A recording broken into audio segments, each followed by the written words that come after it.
மகா சிவராத்திரியின் கதைகளை தமிழில் சொல்கிறேன். முக்கிய கதைகள். லிங்கோத்பவர் கதை. ஒருமுறை பிரம்மனுக்கும் விஷ்ணுவுக்கும் யார் பெரியவர் என்ற வாக்குவாதம் ஏற்பட்டது. அப்போது ஒரு முடிவில்லாத நெருப்பு தூண் தோன்றியது. அதுதான் லிங்கோத்பவம். பிரம்மனும் விஷ்ணுவும் அந்த தூணின் முடிவை தேடினார்கள். பிரம்மன் அன்னப்பறவையாக மேலே சென்றார், விஷ்ணு வராகமாக கீழே சென்றார். இருவராலும் அதன் முடிவை கண்டுபிடிக்க முடியவில்லை.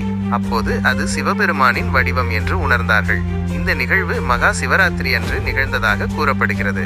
இது சிவபெருமானின் எல்லையற்ற தன்மையை குறிக்கிறது. இந்த கதை திருவண்ணாமலை போன்ற சிவத்தலங்களில் மிக முக்கியமானதாக கருதப்படுகிறது. வேடன் கதை.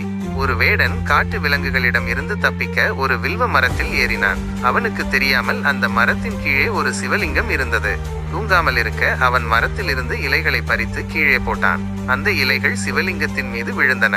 அவன் தண்ணீர் குடித்த போது அதுவும் சிவலிங்கத்தின் மீது விழுந்தது. அறியாமல் அவன் இரவு முழுவதும் சிவபெருமானுக்கு பூஜை செய்தான். சிவபெருமான் அவனது அறியாத பக்தியை ஏற்று அவனுக்கு முக்தி அளித்தார். இந்த கதை தூய்மையான எண்ணத்துடன் செய்யும் எந்த வழிபாடும் இறைவனின் அருளை பெற்றுத்தரும் என்பதை விளக்குகிறது.